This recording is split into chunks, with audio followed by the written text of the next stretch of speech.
says, but what will the margin be? That has been a long issue in Irish property for the last 10, 15 years in this space. Briefly, what I intend to do is talk about ourselves, deconstruct a little bit the narrative on demand, and I suppose discuss the legislation, because as this is a construction conference, that area is particularly impactful on how these sites operate. And I suppose my focus then is on the operations and a key message at the end with a couple of examples of similar projects that kind of work. About ourselves, I've used their Winters property by the numbers. We have approximately 7,500 units under facilities and state management, 600 net, but I suppose that more importantly today we have about 3,000 bed spaces under management and operation, and we've done consultancy in over another 4,000 in all the major cities. We're the largest private operator of student accommodation in the country, and I suppose we have seen everything there is to see in this space, both in terms of old Section 50 developments and in terms of newer developments. So to move on, because the time is tight here, the narrative at the moment indicates that these are the figures. So according to the HEA, by 2024 we'll have a demand for 68,000 bed spaces. And in this space, I talk about bed spaces. At the moment, as of 2014, you have 31,000. The key factor here, I suppose, is the private dominance of the market at 20,000. They are all pretty much, bar none, Section 50 developments, which were built on foot of a tax break from 1999 and built largely, I suppose, with that in mind. The operation of those developments tended to focus on the fact that the tax break was the real driving factor behind their development. So the actual return on investment has been a challenging issue. I suppose the interesting note about the public sector beds in terms of Limerick and Dublin are the outliers. Limerick for the reason of Chuck Feeney, who has contributed hugely to UL, and in terms of Dublin, of the 6,000 bed spaces, 3,000 are on UCD's campus. So I suppose that's one aspect of the HE report. The other is the fact that all our third level colleges have been targeted to have 20% of their student cohort foreign students by 2020. And the simple reason for that is for funding. Because a student from non-EU country pays the full fees. That's the model that's been adopted in the UK. It has driven a lot of the development in the UK, which you see to become studio apartments. And I suppose there are some question marks about some of those figures, in the sense that we are obviously starting from a very low base. The norm in the UK cities would be 10% of students' population would be able to be accommodated in this type of development. In Irish cities, the average is about 3.5%. Having said that, you're also looking at a huge growth in student numbers for the last 10 years because, to be frank, we've utilised the third level as a mechanism for avoiding sending young people into the economy, I suppose. Oh, sorry, apologies. And lastly, I suppose, and the last point is that the foreign student issue, which is something that colleges are targeting, but they are not anywhere near hitting those targets for 2020, not at this point. I suppose, so that's the first thing, is about who are we building for. The next issue, I suppose, is what are we building? And I suppose the one thing that's, from my perspective as an operator and running a business that operates these, student development has been, everything emanates from Section 50 of the Finance Act 1999, to the layouts, to how they are designed. Appendix 23 of the current Dublin City Development Plan refers to it. The DOE, the Department of Environment, last year's design standards didn't even refer to student accommodation because it defers to Section 50. Local authority standards tend to defer to Section 50 of the Finance Act. More recently, the HEA report on student accommodation, published in September, again indicated that there should be changes made. And I suppose what's more interesting in this space is, at the moment, there's an ongoing interdepartmental work group on the supply of student accommodation, but it is also addressing a whole host of issues such as the fit out and the design. So there's one interesting point to note on that is, on Monday, Mr. Noonan commented on the Living City initiative that hasn't been taken up to any great extent across the country. We met with the previous Minister for Education and made a suggestion that that should be something that should be utilised to reinvigorate student accommodation. Particularly when you look at the continent and the UK, where you see that inner city developments to, I suppose, to gentrify rundown areas, you tend to use student accommodation as a starting point. It brings young people in, it creates an environment, they tend to stay there for the cheaper accommodation, but it brings coffee shops. And actually the model in O'Connell Street in Limerick is largely of redevelopment of that area, is focused on this sort of an idea. But I suppose I would watch that space as to what happens to the Living City initiative as a result of that working group in the next budget. I suppose again, legacy design issues. So what we're doing now at the moment is that we're designing accommodation for 2016 students based on the 1999 version. So hence, when I hear the word student bedrooms and cluster apartments in design and operation plans, I hear ideas of twin rooms. Twin rooms were the greatest curse of this industry for the last 15 years. They do not work. They're bad utilisation of space, and they are almost unsound in many instances. Now the market at the moment has allowed, I suppose, it to change a little bit, but it's not by choice. The idea of internet, phones, TVs all being provided, again, the whole space has moved on dramatically from that, and I'll talk about that in a minute, about what the type of students we have now are. Okay. I've just been advised I can slow the pace down a little bit. Our next speaker isn't here. We're running behind schedule, so I was endeavouring to catch up. So, house units and site layout. The whole focus is on designing this accommodation in cluster bedrooms and in house units. Now, if you look at the continent and look everywhere else, and particularly in city centres, and that's what I'm focusing on today, Galway, Cork, Limerick, Dublin, which is where we have difficulties with land availability, difficult building costs.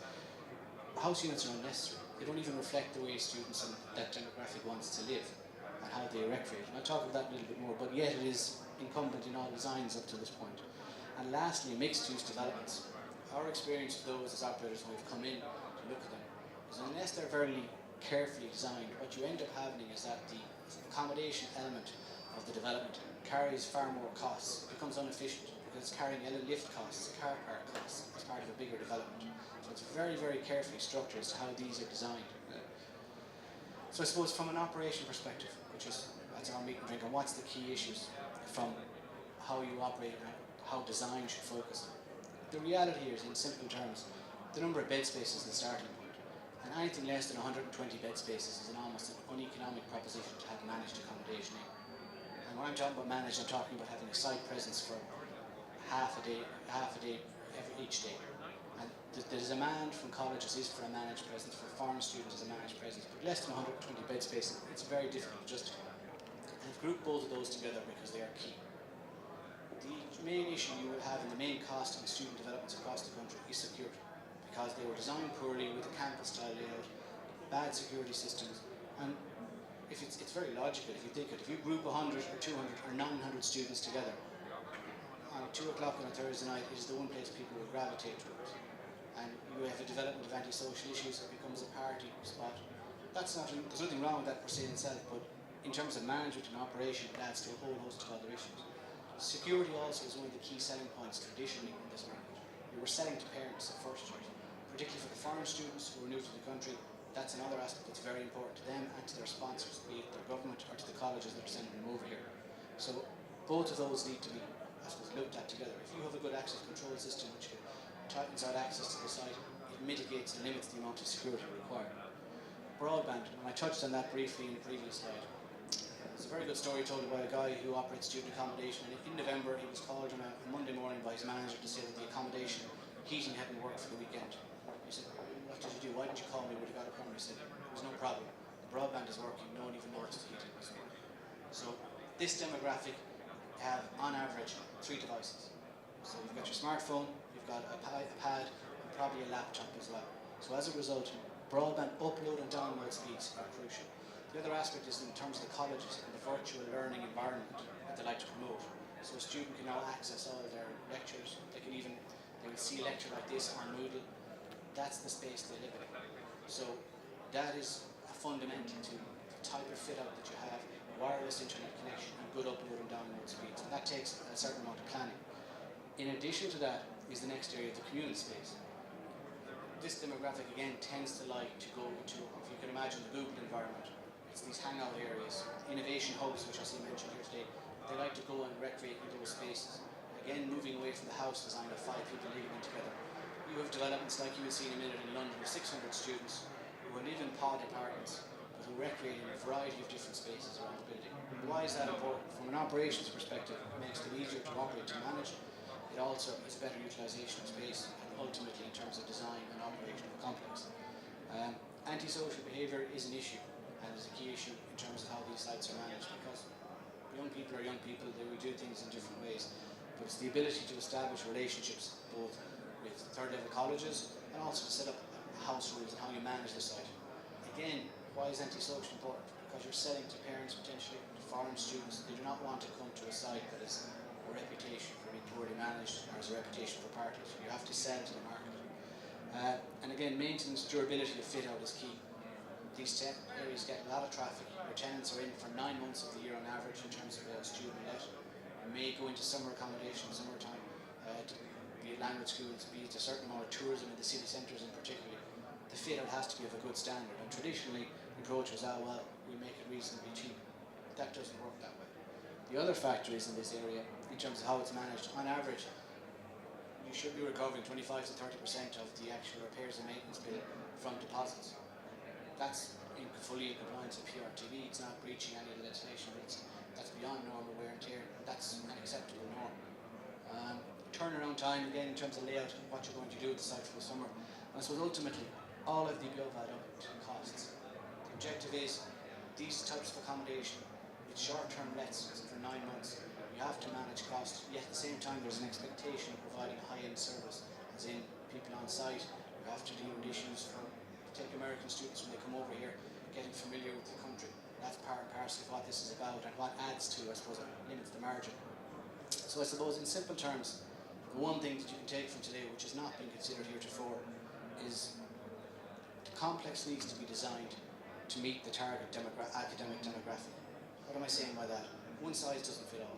So basically you can't build a 600 bed space complex and expect that you would put high-end students on the top floor, Irish firsters on the bottom floor. In terms of designing these, each area or each segment has a different requirement. So if you're looking at a foreign student market, and if you're looking at American students coming as singles, they have a certain demand and a certain expectation based on experience in the States for both service and the type of accommodation. If you're going for a Middle Eastern market, many of those are sponsored and they bring families. There are also religious considerations in terms of the space that they want to live in.